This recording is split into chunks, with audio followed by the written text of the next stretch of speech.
The phenomenon of sleep has always been of great psychological importance to the human being. We know that the faculties and perceptions of man gradually developed over a long period of time and were conditioned largely by those environmental circumstances with which he was anciently familiar. We know definitely that the total impact of the visible world upon man has conditioned him and resulted largely in the specialization of his way of life as we know it. He observed water, air, clouds.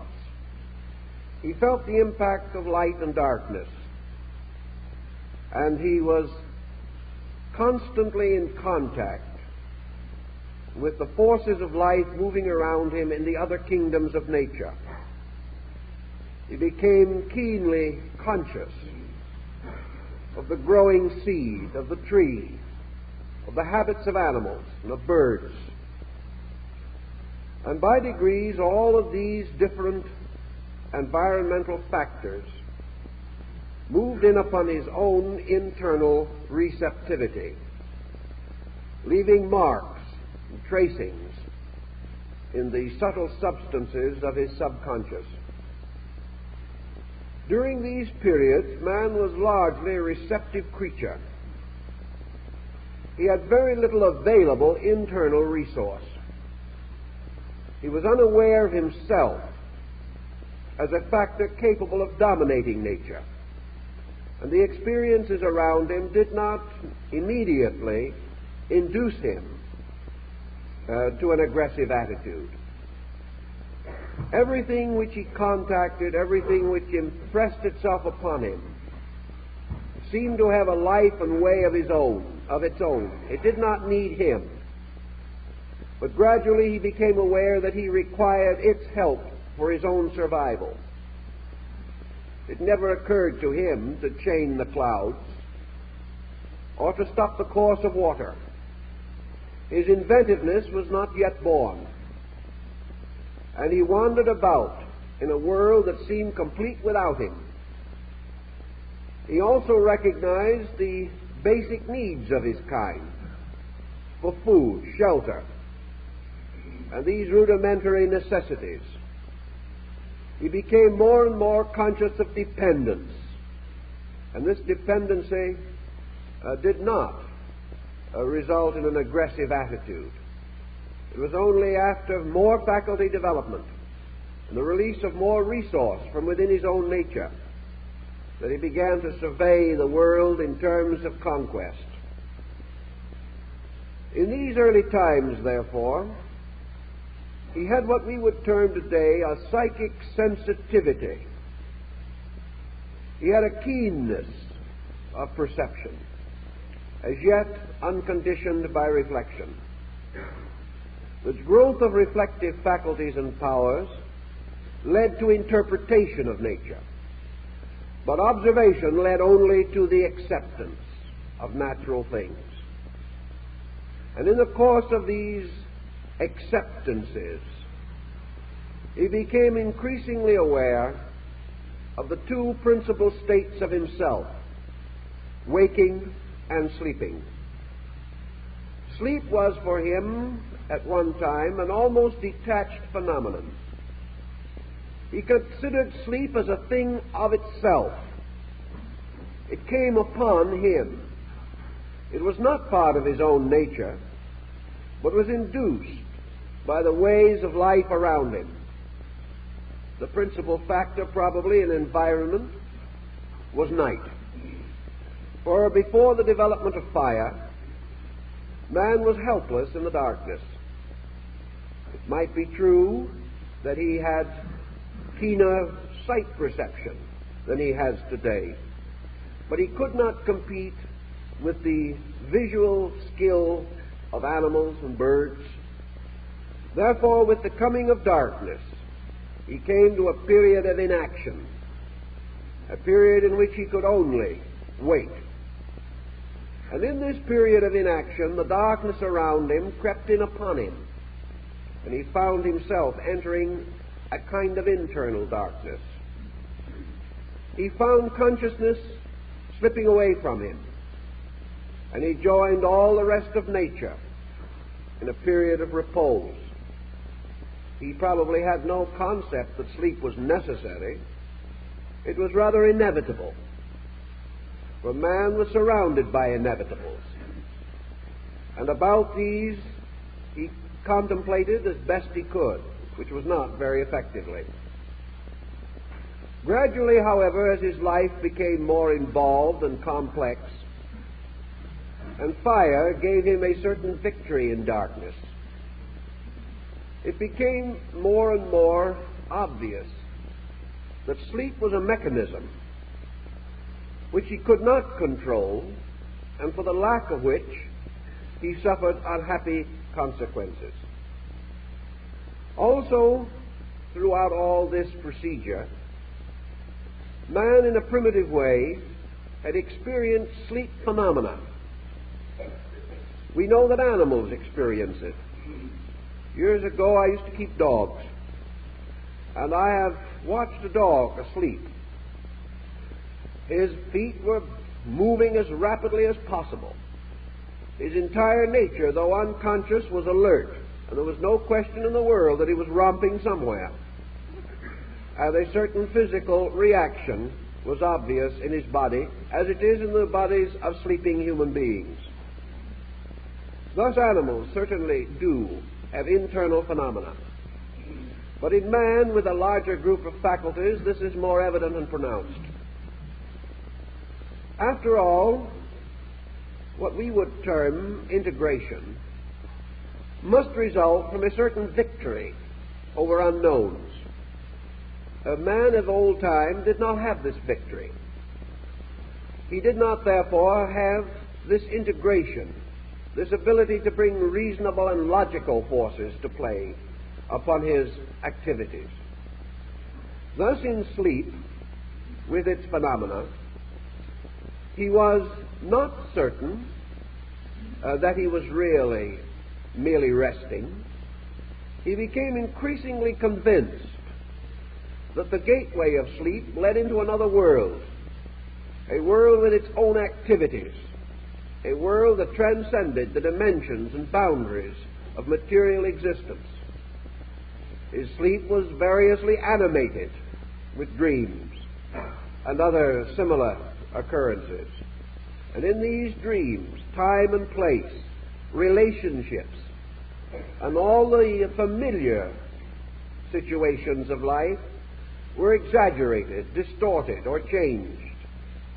Perhaps one of his earliest experiences was this strange extra-dimensional quality of sleep, both regarding place and time. Thus, in his sleep, he could mingle with his dead ancestors.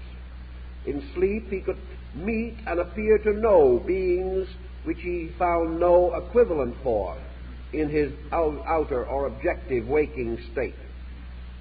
Thus, sleep affected him religiously and psychologically. It introduced him to the concept of ghosts. It gave him the belief that while his body rested, some part of himself departed therefrom and roamed in a region with different dimensions and relationships. Even modern man experiences visions which he regards as legitimate experiences. And many modern persons have firmly believed that during sleep they have a kind of separate existence. It is hard for them to deny this in the presence of the various things that occur during the sleeping processes. Today we regard sleep largely as an internal phenomenon, assuming that it is enriched with the psychological patterns which have already been impressed within our natures. We also find sleep symbolism susceptible of analysis and diagnosis, and gradually we have tied it closely to the pressures by which man is afflicted or with which he afflicts himself. Gradually, however, out of this broad generality there came several also rather broad schools of thought. And we may say that sleep as symbolism, entirely apart from dreams or visions or things of that nature, that sleep has contributed several major concepts to the growth of man. In philosophy, for example, the question of sleep has brought with it several other questions relating to the fact of human consciousness. The Greeks, following somewhat the Platonic philosophy, and this in turn was rooted in older systems of Grecian learning, began to question the relationships of waking and sleeping. Because sleep life was much more vital, but much more mutable, changeable, and also in many ways represented, symbolically at least, processes not available in waking, such as teleportation or the motion of the body from place to place, the ability to fly, to explore distant lands, to meet ancient and saged people, to experience rituals and rites. All of these things occurring in sleep led the Greeks to ponder this simple question: what is man's natural consciousness? Is he actually awake while he is awake? Or does he really actually wake out of his so-called waking state through the mystery of sleep?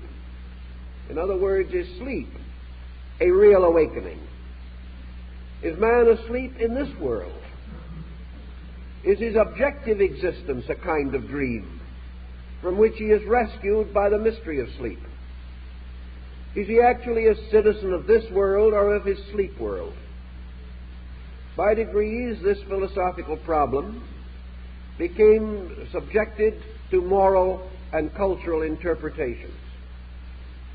One of these assumed, of course, that sleep represented a deficiency of consciousness, and another system that sleep represented a release or enlargement of consciousness.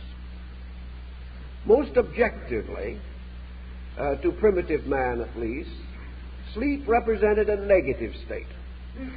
Therefore, to the philosopher, sleep could well be compared to ignorance. Ignorance was a sleeping of the mind, or its failure to awaken. And those creatures in whom the faculties of cognition, of reflection, were dim or undeveloped, were said to be asleep though awake. Now, we all realize that we use the term sleep symbolically in a number of instances. We refer to the individual as sleeping through experiences or failing to awaken to the urgency of causes. Indifference, therefore, suggests a lack of internal activity, whereas interest indicates an activity from within the person. In the old religious rites and systems, therefore, in ritualism and symbolism, man was said to possess another waking-sleeping polarity, which might function during his so-called conscious or awaking hours. Thus the wise, or those in whom the internal life was strong, were regarded as having a kind of wakefulness, whereas the unwise, or those unlearned and unskilled, were said to be sleeping. The term soul was introduced into this concept, and it was assumed that souls slept in bodies until, through disciplines or through the integration of themselves, their powers were released. The sleeping soul has become a familiar symbol in fairy stories, as in the case of Sleeping Beauty, or the ancient Nordic rite of Brunhilde sleeping in the ring of flames cast around her by Wotan. Thus, the sleeping self was presumed to dwell in the body. The revelation or intensification of internal powers brought man to a state of waking. If therefore through indolence or through any failure to live to the fullest of his capacities and to continually increase these capacities, where such impulses were lacking, the person was said to be philosophically or spiritually asleep. This was one view in which sleep was regarded as inactivity.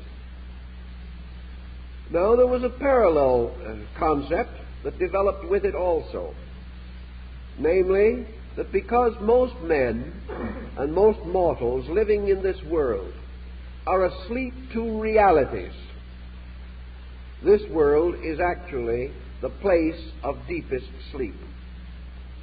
Those who are born are therefore declared to fall asleep in the process of birth, from which they awaken gradually during the procedures of growth and unfoldment. Wherever man is unable to remember, as in the dawn of his own physical existence, he is assumed to be emerging from a kind of sleep. Sleep also represented to ancient man the suspension of action, and as a rhythmic procedure was strengthened by his concepts of a polarized universe. Thus sleep came to be a kind of alternation, an inbreathing of life, and life passing into sleep retired into itself, finding its own root and uniting with it. Life awakening came forth out of itself into objectivity. Thus an ancient concept, namely that waking is objective existence, sleeping subjective existence. This subjective-objective polarization was strengthened by man's observation of nature. He found winter and summer. He observed how in temperate zones trees and plants seem to die, how the tree casts its leaves and appears to be merely the skeletal remain of itself. Its energies disappear or retire deep into the earth and into the roots, and there it remains in a state of hibernation until the return of the sun god. By this concept, then, all life passed through these periods of objective and subjective polarization. A man going to sleep and awaking was moving upon a rhythm with universal significance. This rhythm, bound to the cycle of light and darkness, seemed to imply that it was normal and proper that man should have this twofold kind of existence, an existence obvious and of which he was conscious, and an existence less obvious of which he was not conscious. All these elements gradually resulted in philosophical implications going still further. And we find in the rise of Christian thinking that St. Paul refers to sleep as a kind of death, and that those who sleep retire into a miniature after-death state. This was also the belief of the Egyptians, who assumed that sleep was a little dying and death a great sleeping. Thus, this polarization became associated with life and death as basic factors in man's pattern of environmental circumstances. To be alive, then, was to be objective. To be asleep was to be subjective. Now, objectivity became increasingly important to man, because he gradually filled his outer life with activities. And in the course of the unfoldment of his arts and sciences and crafts and trades and beliefs and opinions, and in the simple enjoyments of whatever merits he had earned, man found sleep constantly interposing itself, so that as he became more active, it became an interruption to him. It meant that every day he must cease in the midst of some work and rest, and that the next day he must continue this labor. To a degree, then, sleep contributed to his concept of immortality, and probably was responsible for his earliest convictions about rebirth, because he made an important observation based upon nature around him, namely that things could appear to die and not really die. He observed in the difference between sleep and death in human bodies. He found that the body of the sleeping man had little more activity or sensory action than the dead body. But there was still a circulation in it, a warmth. He could determine the difference between sleep and death. And he therefore came to the conclusion that perhaps death itself, like the apparent death of the tree, was only of an appearance rather than of a fact. When he examined the dead tree, or the dead appearing tree in winter, he found little trace of life, because he would not know how to examine deeply enough to learn the truth. To him, the tree in winter was a corpse, cold, inanimate, and without sign of life. Yet even this corpse was revived. He also realized that the earth became sterile at certain seasons, that plants did not grow, that life did not come forth. But out of this barrenness, at the touch of spring, life came, and man recognized the resurrection of the dead. He became aware that with the light of the vernal equinox came forth life, drawn by the great light of the sun. Therefore, this season he set aside. We call it Easter. But to him it was the symbol of the restoration of life, the rebirth of things from darkness and from death. And in this visible circumstance, he rested his own hope of an immortal existence. So waking and sleeping became associated with theology, and led him to some of the noblest speculations of man relating to his own destiny, his own origin, and his own immortality.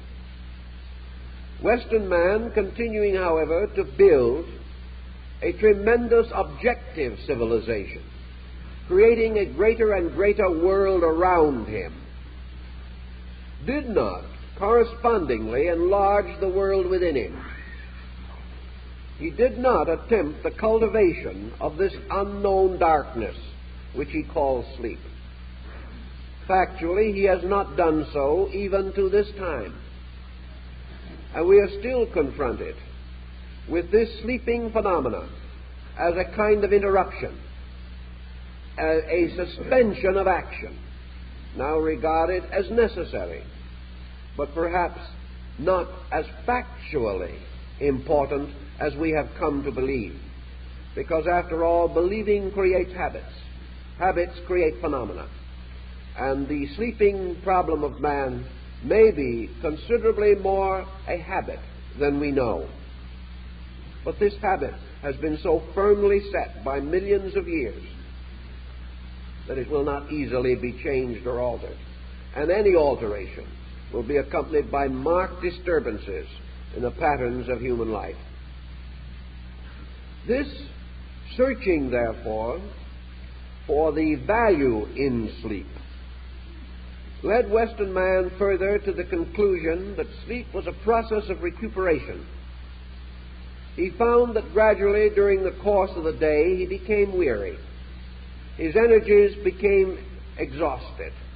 And as the result of exhaustion, a toxic condition arose within himself, which gradually obscured his objective consciousness and forced him into a recuperative condition. By this recuperative procedure, he was re-energized or revitalized, and he began to ponder why this was true and what larger implications he could derive from it. This led him to another discovery, namely that in some way recuperation is associated with quietude. That a man may sleep, which is the most complete example of quietude which he knows, but he may also come into a semi-sleeping state, in which his faculties are still active, but he is at the same time assuming a receptive attitude towards the recuperative forces of nature around him. We term this relaxation. Man discovered that relaxation, like sleep, rested him. And he also gradually learned to know that relaxation could, to a measure, substitute for sleep. Not completely, but to a degree that gave him greater possibility of longer function without unconsciousness. By degrees, then, relaxation unfolded its mystery in his experience, and he recognized quietude as very important. To attain quietude, he had to rest certain faculties and parts of himself, but he could rest these by his own decision rather than by the inevitable processes of nature. He could resolve to rest. He could set up mechanisms for relaxation.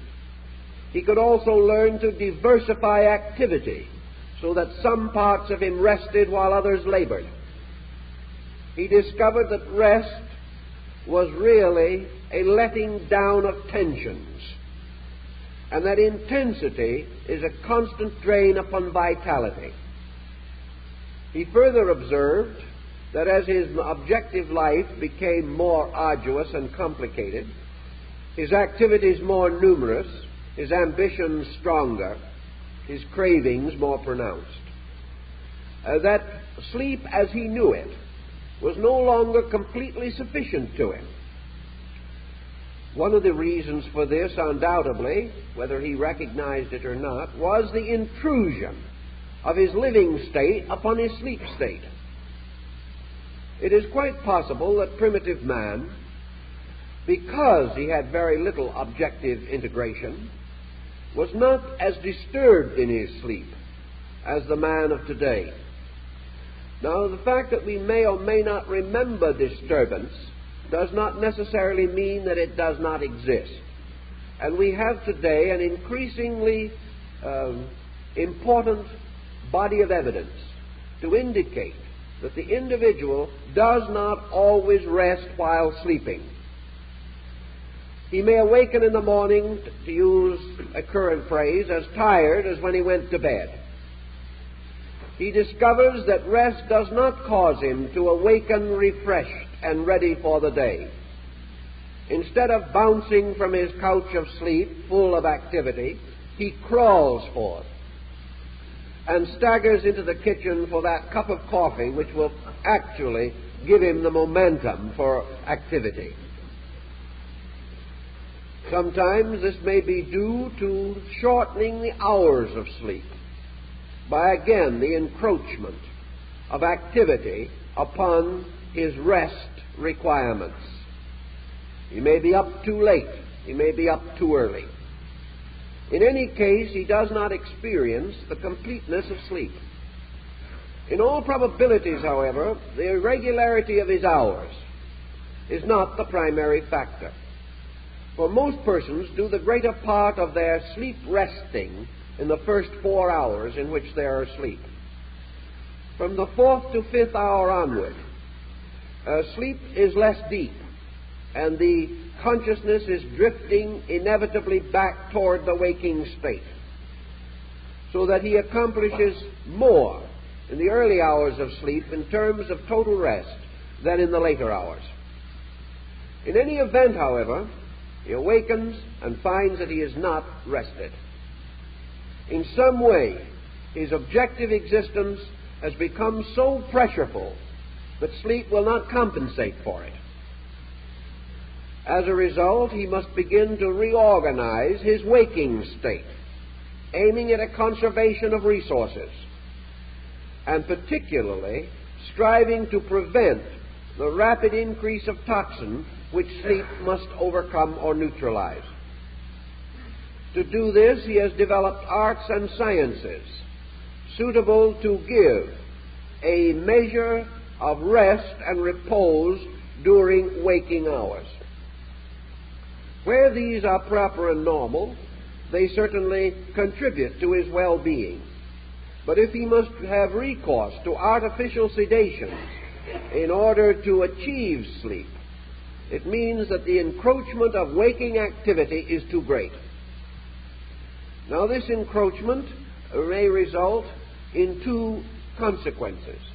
One, difficulty in sleeping, and the second, disturbance during sleep. The individual whose mind is too active, which means too objectively focused upon occurrences, may have difficulty in achieving the condition necessary to sleep. Nature, of course, is rather wise in its workings and almost inevitable in its procedures. Therefore, when exhaustion becomes acute, man has to sleep. And there are very few persons who have actually died from lack of sleep, unless they were under some artificial pattern of extreme stimulation. Nature will demand that rest which it absolutely requires. But where the patterns are not well integrated, the individual does not have the same sense of well-being which comes from rationalization of procedure. Actually, man has to achieve polarization of activity constantly in order to remain well. Therefore, his waking hours, which occupy some 2/3 of his time, must also be divisible into periods of activity and repose. The human being, because of mental activity, does not find it easy to repose by doing nothing. The process of merely sitting down and trying to rest is boring and nerve-wracking to the average individual. Therefore, he seeks repose by reducing tension and selecting activities which do not appear arduous to him. Thus he finds entertainment, relaxation, sports, all kinds of things which are themselves still activities contributing to rest, largely because they temporarily disassociate his mind from intensive programs of survival. The rising tide of economics and the pressures resulting therefrom has caused a great deal of tension in man. And the generation in which we live, with its very highly competitive approach to living, causes more fatigue than the individual can commonly compensate for by sleep as he knows it. Thus, a whole group of remedial agencies have been introduced to give man rest while he is awake. Not only rest, perhaps, but to copy, insofar as is possible, the very recuperative processes of sleep. Thus, through specialized consideration of nutrition, through the use of vitamins, through the development of certain attitudes toward life, man attempts to compensate for overactivity in certain brackets or branches of his daily living. Philosophy, of course, and religion have taken the attitude that attitude itself can be either a cause of rest or a cause of pressure. Faith, for example, is a magnificent relaxing power. Fear, on the other hand, is a source of tension and causes an unreasonable exhaustion of resources. Man has also learned that there are two distinct ways of becoming tired.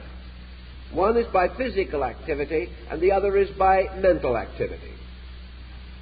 Mental activity, becoming increasingly important as the human faculty structure increases in power and intensity. Mental activity, if constructive, produces less tension than if it is destructive. An individual can think happy thoughts for a long time without noticeable or appreciable fatigue. But a few moments of unhappy thoughts will bring as a result a distinct sense of depletion. And out of these things a kind of morality has developed, an ethics based upon experience. Man has learned that bad mental, emotional, and physical habits produce exhaustion. Exhaustion in itself interferes with function. The exhausted person is unable to carry the responsibilities of life with dignity. The only answer seems to be that the person must overcome the false causes of exhaustion in himself. If, therefore, he is resolved to achieve a sense of well-being, which might result from a normal relationship between sleeping and waking, he must now make certain conscious cooperations with natural procedure. He must attempt to cultivate repose and to escape from all such pressures as are contrary to repose. Ambitions, for example, may be most gratifying, and the individual may become hopelessly addicted to them, but they're exhausting. And wherever ambition or any other activity becomes overly dominant, where it becomes obsessive or possessive, it results in continuous patterns of energy expenditure. And these patterns end in not only depletion, but open the system to disease. Thus, out of his need for rest, man has discovered some of his most valuable secrets about health. For health is associated with normal rhythms of action and rest, not only allowing for waking and sleeping, but for innumerable small cycles developing in minutes and in hours, whereby for each expenditure of energy we must have a corresponding increase of energy reserve. If we fail to do so, we are in trouble. Further, as we go along, man has observed that certain functions of his mind, certain habits and patterns of his emotions, have a tendency to cooperate with recuperative procedure. He finds that idealism helps him to moderate extremes of action. Philosophy gives him a certain release from ambition, from possession, from fear, grief, and anxiety. He observes, therefore, that philosophy is, as the Greeks described it, a medicine for the soul. From these simple beginnings, then, of waking and sleeping, man has gradually unfolded a series of projections of thinking, which have influenced and to a large degree regulated his conduct. Not because he wished to be obedient, but because he could not afford the consequences of disobedience. Because by degrees he realized that he must obey in order to function, in order to have an adequate and purposeful existence. In religious systems, mysticism is a kind of waking sleeping.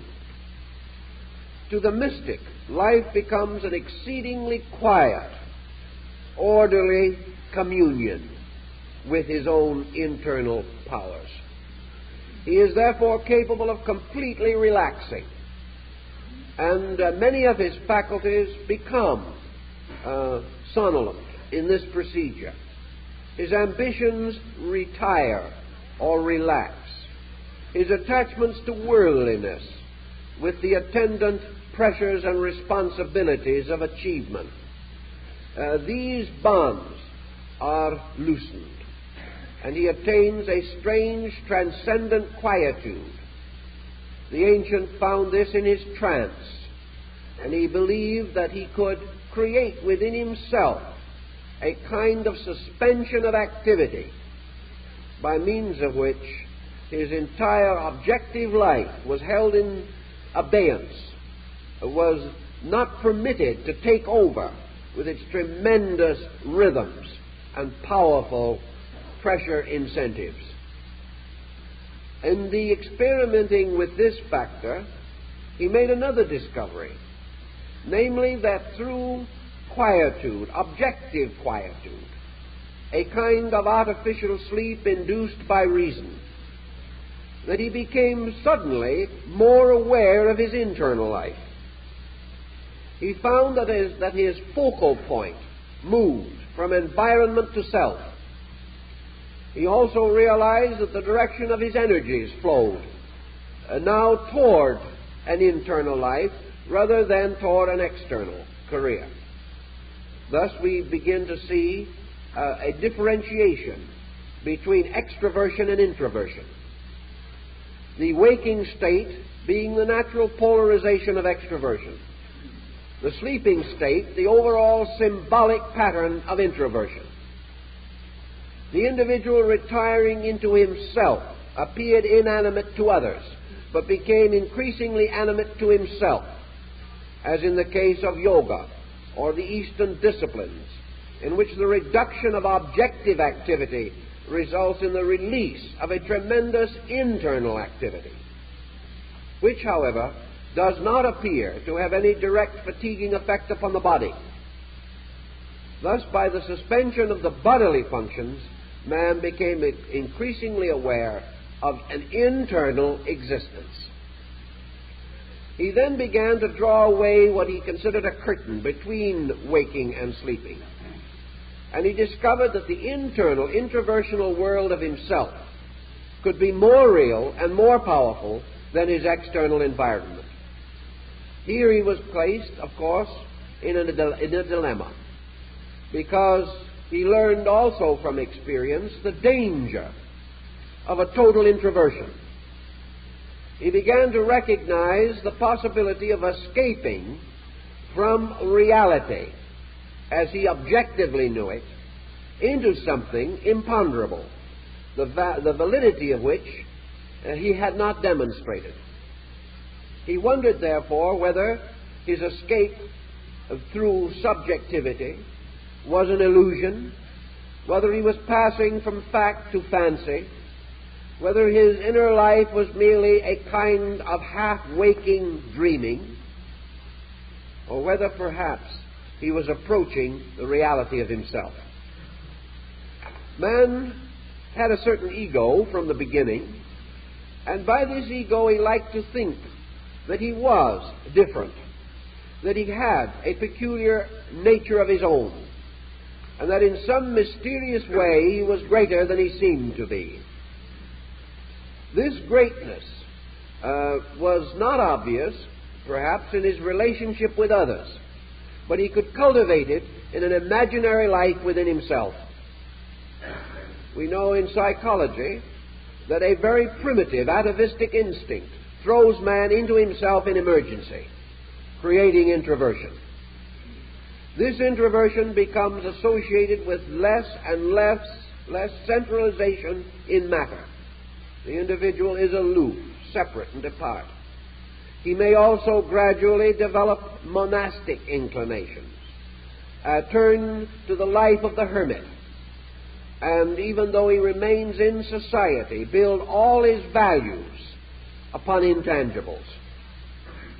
This, of course, made it important to estimate the strength of these intangibles, whether this internal life could be depended upon.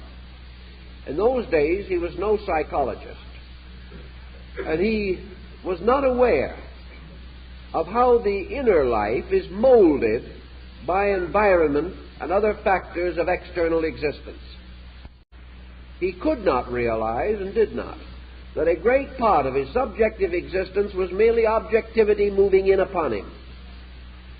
Thus his visions, his meditations, his reflections could well be only the symbolic representations of his activities. But not certain of this, not having any yardstick with which to measure, he fell into the habit of assuming that these internal patterns were not merely projections of environment, but represented some kind of a life within him. At least he had an interpretive internal by which he could give new meaning and color to even the most common of everyday experiences. Thus, inwardly, he developed imagination. And imagination, in turn, became one of the most powerful creative forces that he had. And yet this same imagination could be a danger. For if he could imagine progress, he could also imagine trouble.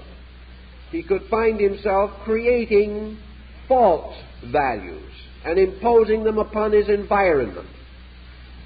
This is particularly true of intense introversion, because it nearly always results in a false estimation of externals. It causes the individual not only to escape from realities, but to seek to escape from his own interpretation of realities, thus burying himself deeper and deeper into the subjective part of his own life. The only possible censorship by which man could determine whether his internal life was valid or not was through experimentation. And the only experiment that was really useful was to determine, if possible, what would happen internally if external pressures were removed. This led, of course, to the life of renunciation. It led to the individual's conscious and voluntary detachment from externals, his rejection of them, in an effort to determine how his own life would be if it was not constantly conditioned by objective activity. Thus came the gradual religious belief that if man is to have an inner life, he must in some way relax his outer life, that he cannot serve two masters, and that if he is to follow the prince of this world, he cannot know the mystery of the other world. Obviously, the changing patterns of his objective life did affect his subjective reactions and reflexes. He found that if he refined his personal living, if he rejected or renounced extremes, if he sought to live moderately, if he did not permit himself to be possessed by his own possessions or obsessed by the attitudes of those around him, that gradually his internal life became more tranquil. To the degree, therefore, that he did not waste energy, he had more energy available for other things. All these circumstances undoubtedly affected his dream life in sleep. And where he was not under false external pressures, he did not have the unpleasant dreams that still are unfortunate emblems of neurosis. He also discovered through time, however, that the dreams did not follow his inclinations, but followed his attainments only. Therefore, if he renounced intellectually certain beliefs or attitudes, but still cherished them in himself, the dreams remained true to the facts and not to the policies which he was attempting to adapt. It therefore became a kind of censorship. Things had to be true, they had to be real, they had to be right. Renunciation of material objectives had to be honest, or else the internal life did not change or was not refined. He observed that sanctified persons, those who had truly achieved a spiritual life, had experiences in dreams and sleep appropriate to their attainments. Their sleep became beautiful.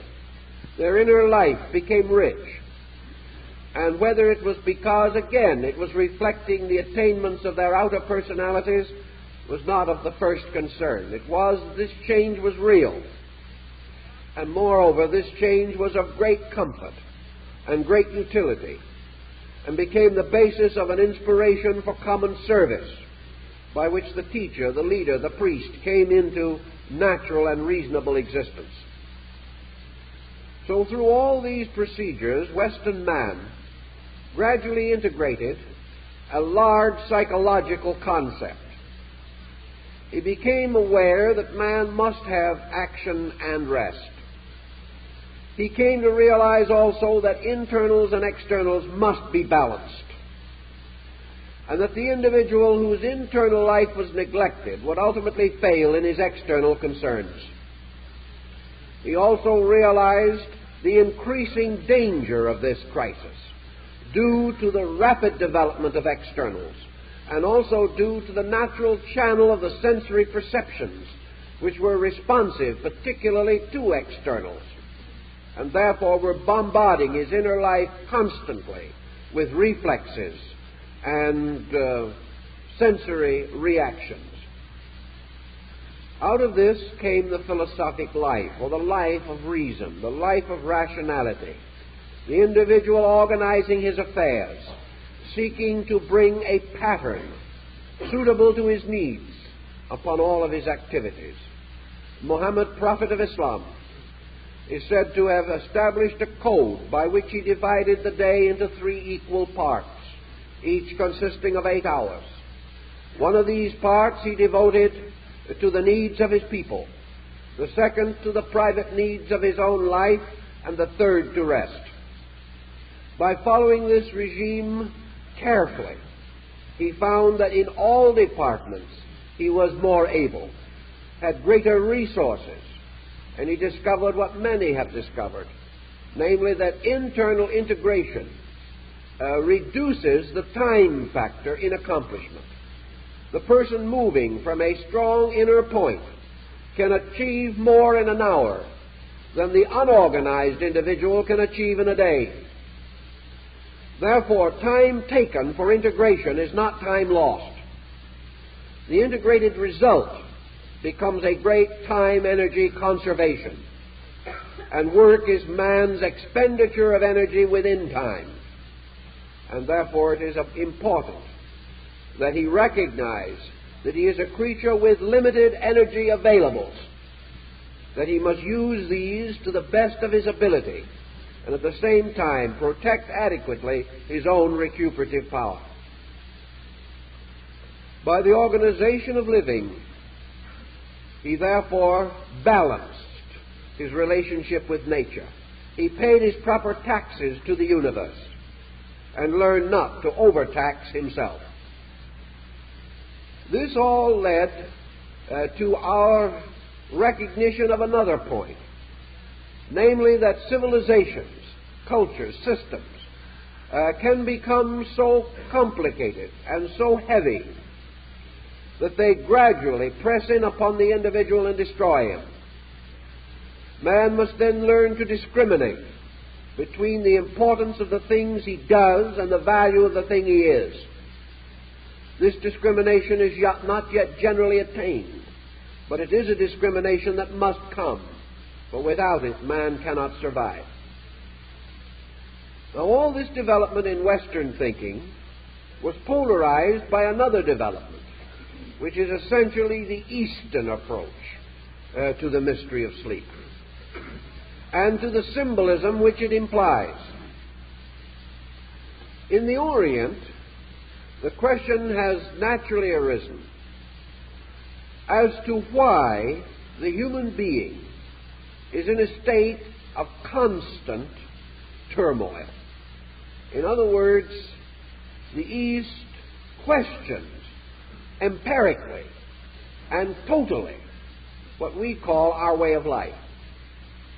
Instead of achieving a compromise with nature, as has been the tendency of Western man, instead of attempting a personal adjustment with action and repose, the Eastern individual comes straight to what he considers to be the basic problem, namely, what is the purpose of man? Now, in the West, we will have 100 answers, most of them essentially identical. The same is true in the East. We will have many systems, many sects, many groups, many beliefs.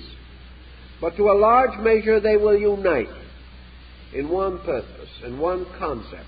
Namely, that the essential purpose for man, or of man, is the unfoldment of his internal life by intent. The purpose of man is not to build a greater world, primarily, but to build a greater internal integration. In the East, therefore, we have this concept that man should first find himself in order that he may know his needs, that he may understand them, and that he may plan for them. And that the beginning of progress is the overcoming of ignorance. And that the ignorant individual can leave a monument, but it will be in the wrong place. And it will also be the wrong monument. And others must sometime move it away. We remember, of course, years ago, there was an epidemic of creating statues in local communities. These statues frequently representing either a Civil War soldier or a Spanish-American War veteran. These stood in every town, often flanked with a cannon and a heap of cannonballs. In the course of time, it has been necessary to move practically every one of these statues, because they always stood where some improvement was absolutely necessary. In the course of time, therefore, things which sentimentally were well intended had to be shifted, changed, and readapted to meet the rise, for example, of an automotive generation among peoples. And the living must ultimately take precedence over the traditions of the dead. That which is necessary must be done.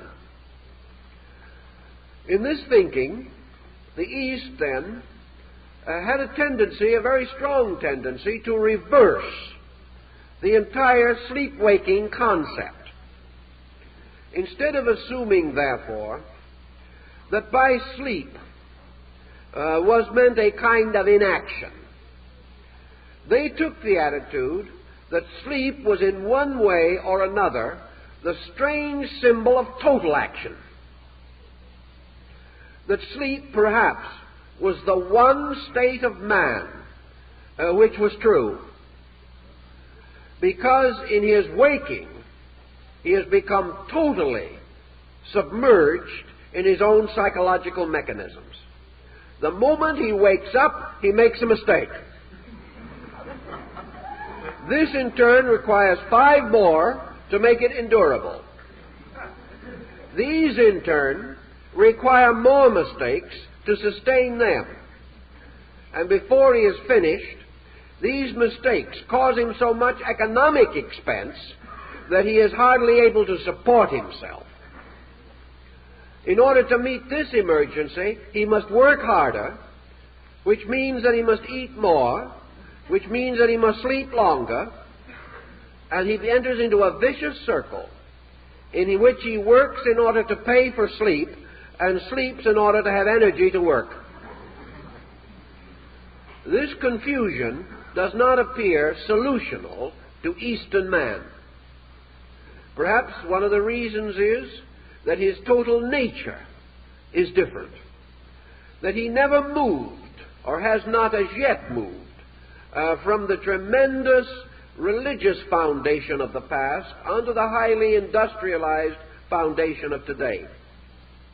Even if he makes this move, he will probably be a rather different person from Western man, because as the child, differently conditioned, shows this conditioning in maturity.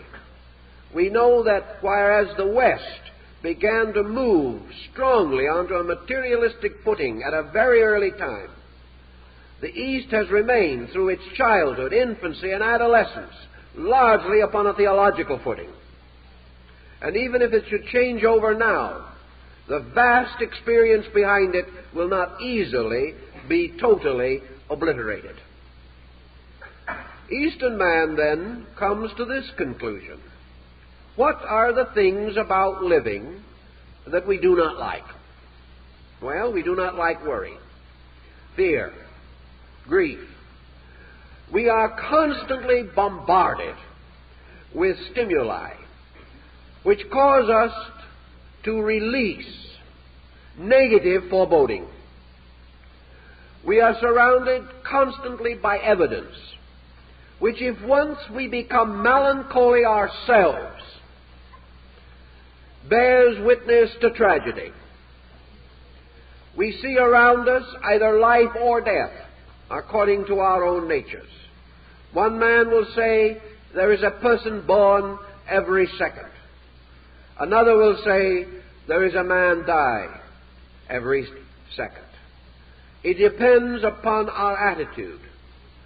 And the bombardment of the pressures which we now are forced to endure have gradually corroded and corrupted our optimism until we look out upon a world ever more frightening in its aspect, ever more likely to cause disturbance to our own inner life.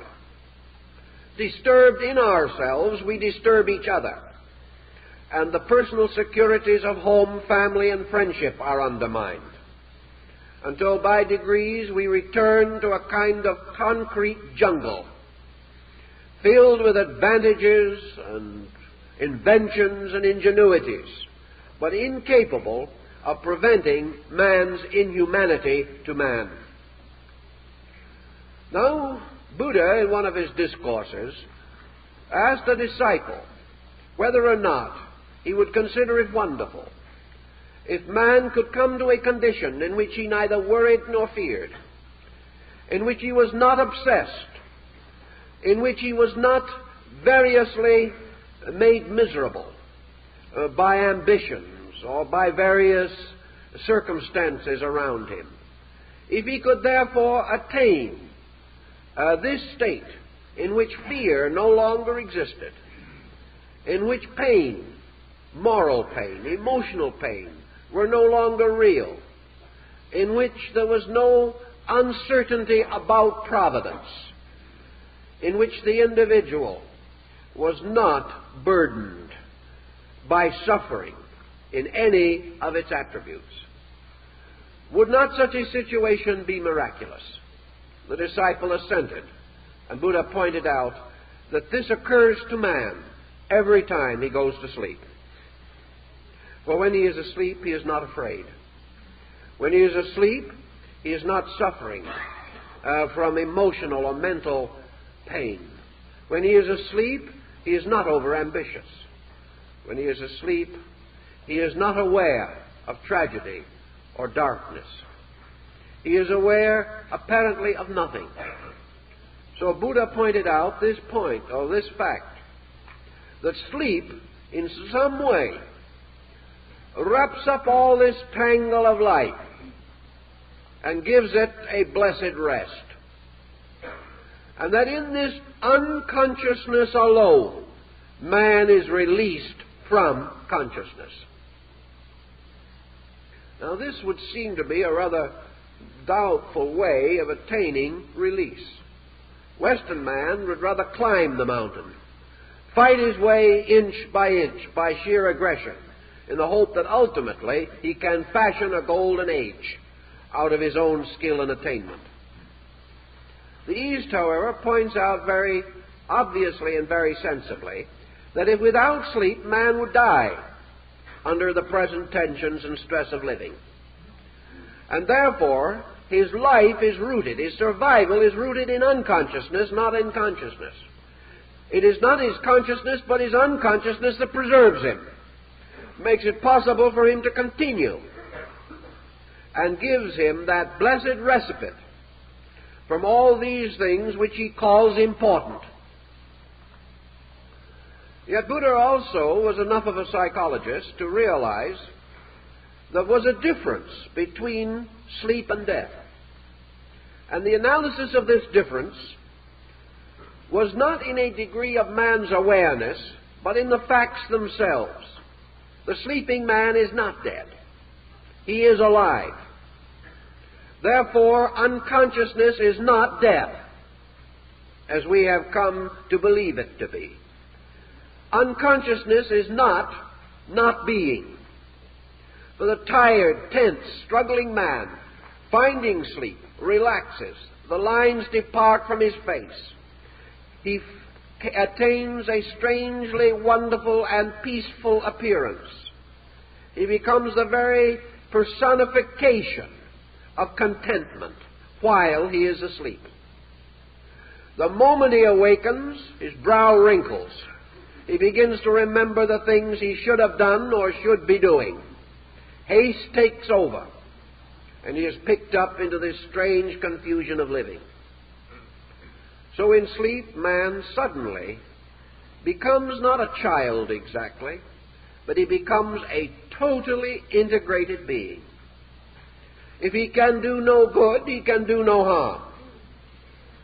If he is not doing something, he at least is in the blessed state of not doing anything that is detrimental to him. And that is more than most persons can accomplish in a waking state. He may not be wise, but he is not intemperate. He may not be contributing to his income, but he is certainly not squandering his means. So it is a kind of strange situation that has a great many interesting and intriguing thoughts associated with it. A man going to sleep becomes unconscious of himself. He no longer knows where he is, what he is, or who he is. This in itself is a blessed revelation. He therefore has no false estimations about himself.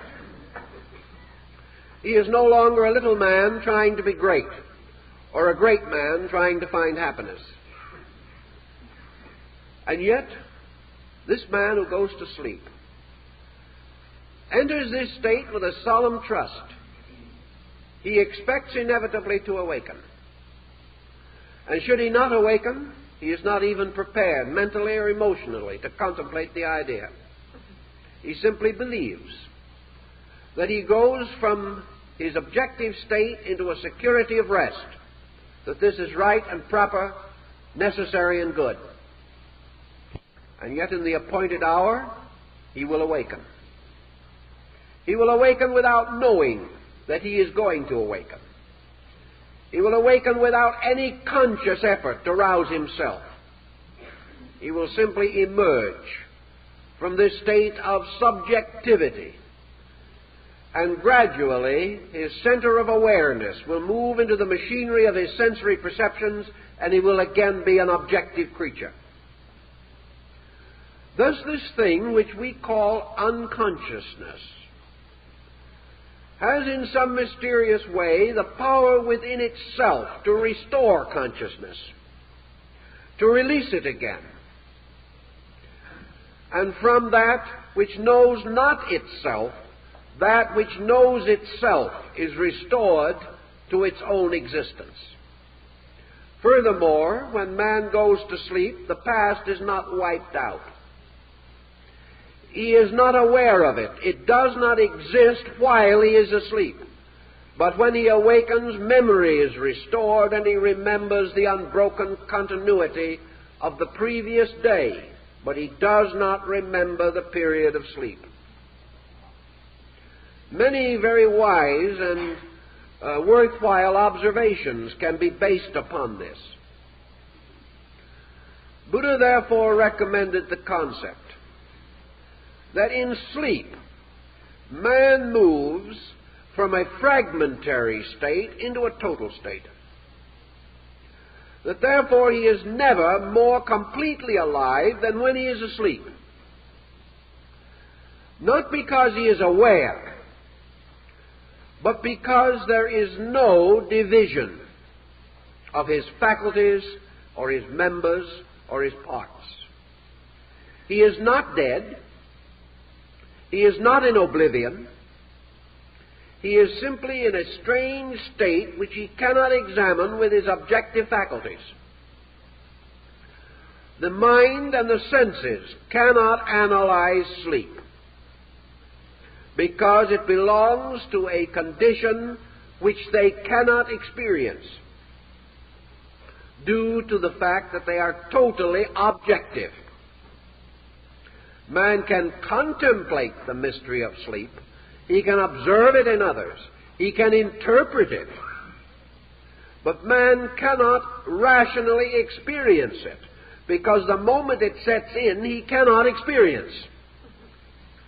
And the only experiences he can have relating to it are the driftings in and out, or the disturbances caused by dream phenomena during sleep.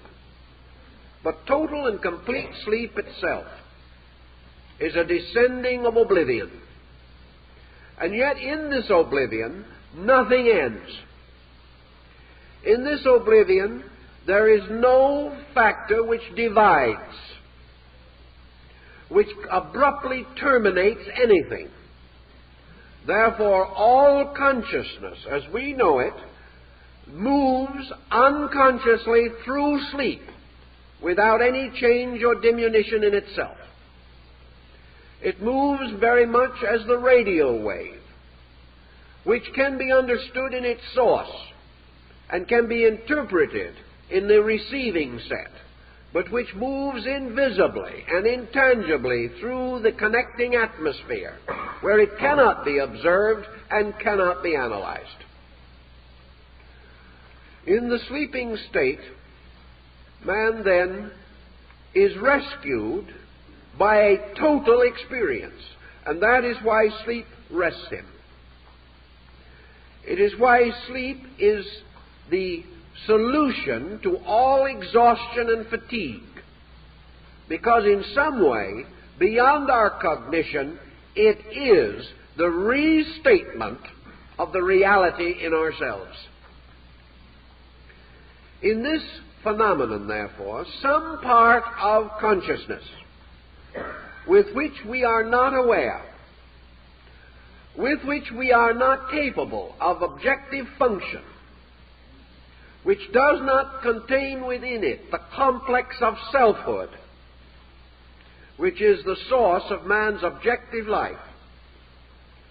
This consciousness, beyond self-consciousness, becomes the healer, becomes the wonderful source of the remedying of all of the defects caused by selfness. If this be true, we have the psychological basis of Buddhistic philosophy, which seeks to attain this situation or condition of not selfness, which is not the denial of self, but the suspension of the self in something superior to itself, namely consciousness itself. Now, we think of consciousness always in terms of self-consciousness. Buddha insisted that this is not correct. Self-consciousness is almost the antonym of consciousness. It is its dualistic polarity, differing from it in almost all respects, inasmuch as self-consciousness is the consciousness of things, the consciousness of one as apart from, whereas true consciousness is the experience of all, or of totality. And because of totality, it cannot have a differentiated polarization. So man retiring into sleep retires into universal consciousness. He calls it sleep because it is the suspension of those faculties which he has developed and upon which he depends for what he calls his waking state. We have no reason to know, however, that what we call sleep is not in itself a superior state of consciousness to that of waking. Now, this opens a large problem a man cannot empirically answer it, because he has not faculties capable of analyzing sleep, which means that he has not the ability to experience a consciousness apart from self-awareness. Self-awareness ceases in sleep, yet life goes on. The records of life go on. And from an unawareness, self-awareness is regenerated by awaking, so that it has been there all the time. Yet man has transcended it, suspended it. And because of this, if his rest is proper and correct, he awakens refreshed. Thus, in a way, self-awareness is the source of fatigue. And the suspension of self-awareness is the perfect rest. Now, rest does not mean inaction. Rest is not merely a negative thing, because if rest was nothing, it could refresh nothing, nor could it contribute to the function of anything. In rest, man attains to the availability of total energy. Therefore, rest is positive, and objectivity, which is the exhaustion of energy, is negative. And man lives because of an energy moving from rest to action. And without the transcendent, undivided, total energy behind him, he could not sustain any particular activity. Buddha went then so far as to explain, in his comprehension, that what we call universal unconscious consciousness is really a total consciousness, which man is totally incapable of registering. Therefore, the departure into sleep, resulting in the suspension of faculties, causes man to lose self-awareness. But in so doing, he is restored to universal fact, or universal awareness. He cannot know the universal, but in sleep the universal knows him. And by uniting itself with him, restores his ability to continue his objective life. From these and many other considerations, you can see how interesting a field of speculation can be opened by sleep, how it can contribute and has to the foundation of religions and philosophies, and how some comprehension of it, or at least certain of its consequences, could assist the individual by giving him incentives toward the regulation of his own conduct, so that he is capable of greater repose, greater rest, and greater faith in a universal life moving through him into action.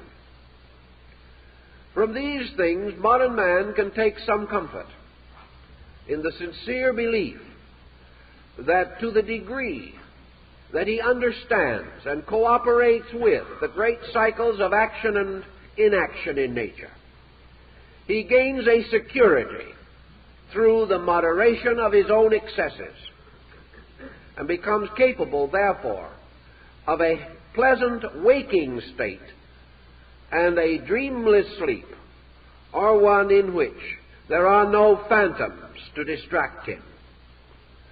That the dream only represents the encroachment of his objective state upon his experience of total consciousness. If he is immersed too deeply in materialism, he cannot even escape it in sleep. But he should escape it, and he must escape it, through the reorganization of his career and his conduct. Because without this daily re-identification with life itself, he cannot endure, nor can he have the resources to advance any proper program of growth and unfoldment. Time's up. Now, I have 2 or 3 announcements which I'd like to make. I'm speaking on Wednesday evening the Women's University Club, 6th and Catalina, at 8 o'clock, in connection with the conference of the Association for Research and Enlightenment, the work carrying on the activities of Edgar Casey. Anyone, I believe, who is interested is invited to attend. I would like to mention the fact that I placed a note on our bulletin board this morning relating to the distribution of literature on our premises by persons not authorized to do so. I understand literature which was highly, shall we say, colored, was offered to our people within the body of this theater last Sunday morning. This is without our consent and is an infraction of the proper rules of domicile, inasmuch as during a rental of this theater it is our property. And therefore any such action is unauthorized and improper. We cannot, however, prevent legally the distribution of literature on public sidewalks or outside the boundaries of our own rental area. We do, however, wish to point out that any literature other than that which relates to our own activities is not authorized nor endorsed by us. And we hope that we will not have a recurrence of this situation. I would also like to call attention to the fact that on the 26th of this month, I fly to New York for a series of lectures, which will continue for about 3.5 weeks. During that time, I will also make short trips of one lecture each to Washington, D.C. and Philadelphia, Pennsylvania. I would suggest that if you have friends in those areas, that you ask them to watch their local papers. Our general announcements for books this morning will cover, perhaps, various writings that we have dealing with consciousness. Our principal text on that subject is our book, Lectures on Ancient Philosophy, which we have not announced here for some time. We suggest that you consider it. And also for current lecture activities and notes and the republication of our various articles, we recommend that you subscribe to our magazine, Horizon. Also, we have several lecture booklets on the table now of lectures given here recently, some of which you may have missed and which you would like to have. Those interested in a further analysis of the discussion of the morning are invited to attend the headquarters study group, which meets at our headquarters at Griffith Park and Los Feliz Boulevards at 2 o'clock this afternoon. Those attending will be guests of the headquarters study group, and you are invited to come and bring your friends. The subject will be a further consideration of the work of this morning. I'd like to also mention at this time that our last subject on this program and our last lecture here until April will be next Sunday morning, The Soul Image as the Immortal Friend. This is an interesting psychological problem, and the basis of a great deal of drama, literature, poetry, philosophy, religious ritual, and symbolism. The story of the soul as the immortal and eternal friend of man. This Promethean friend is well worthy of careful thought. So we hope you will all be with us for the closing lecture next Sunday morning, and that you will bring your friends. And if you wish announcements of our future activities and the continuation of our lectures and seminars, and are not on our mailing list, will you please leave your names and addresses. Our mailing lists are not sold or exchanged. Therefore, you will not receive any publicity or announcements other than our own. Thank you very kindly for being with us this morning.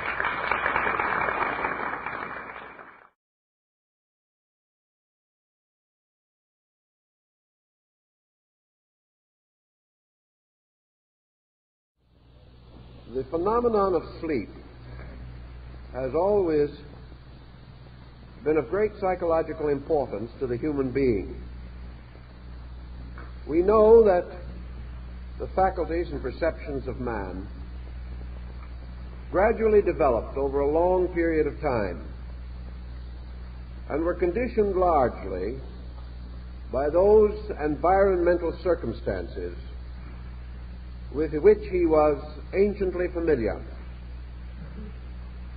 We know definitely that the total impact of the visible world upon man has conditioned him and resulted largely in the specialization of his way of life as we know it. He observed water, air, clouds. He felt the impact of light and darkness, and he was constantly in contact with the forces of life moving around him in the other kingdoms of nature. He became keenly conscious of the growing seed, of the tree, of the habits of animals and of birds. And by degrees, all of these different environmental factors moved in upon his own internal receptivity, leaving marks and tracings in the subtle substances of his. He probably had no concept that sleep was necessary. It was rather inevitable, for man was surrounded by inevitables, and about these he contemplated as best he could, which was not very effectively.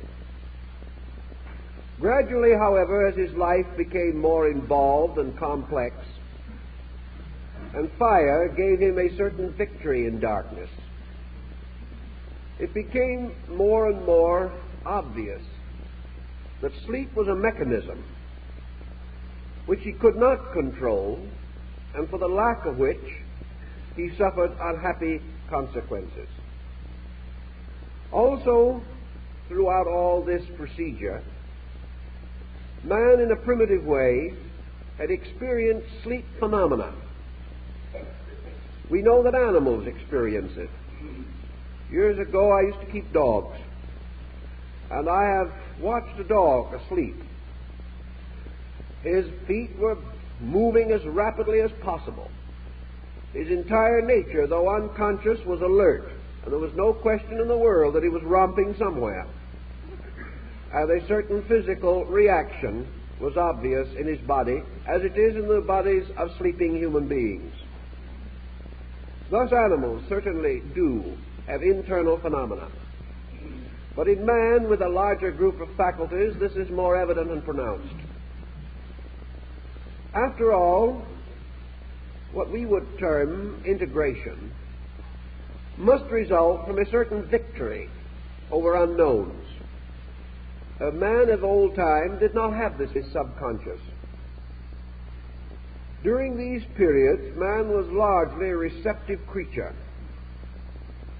He had very little available internal resource. He was unaware of himself as a factor capable of dominating nature, and the experiences around him did not immediately induce him to an aggressive attitude. Everything which he contacted, everything which impressed itself upon him, seemed to have a life and way of its own. It did not need him. But gradually he became aware that he required its help for his own survival. It never occurred to him to chain the clouds or to stop the course of water. His inventiveness was not yet born, and he wandered about in a world that seemed complete without him. He also recognized the basic needs of his kind for food, shelter, and these rudimentary necessities. He became more and more conscious of dependence, and this dependency did not result in an aggressive attitude. It was only after more faculty development and the release of more resource from within his own nature that he began to survey the world in terms of conquest. In these early times, therefore, he had what we would term today a psychic sensitivity. He had a keenness of victory. He did not, therefore, have this integration, this ability to bring reasonable and logical forces to play upon his activities. Thus, in sleep, with its phenomena, he was not certain that he was really merely resting. He became increasingly convinced that the gateway of sleep led into another world, a world with its own activities, a world that transcended the dimensions and boundaries of material existence. His sleep was variously animated with dreams and other similar occurrences.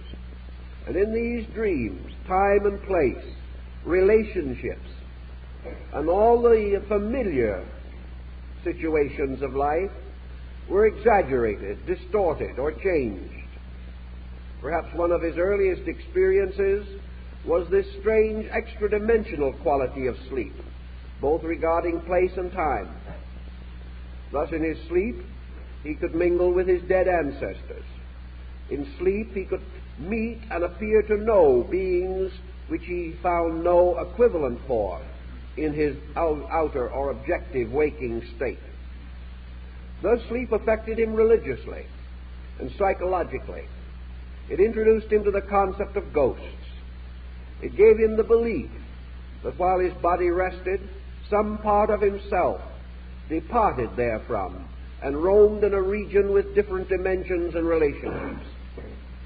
Even modern man experiences visions which he regards as perception, as yet unconditioned by reflection. This growth of reflective faculties and powers led to interpretation of nature, but observation led only to the acceptance of natural things.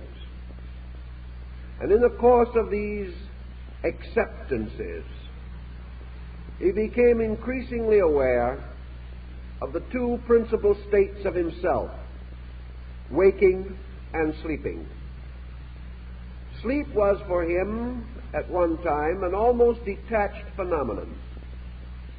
He considered sleep as a thing of itself. It came upon him.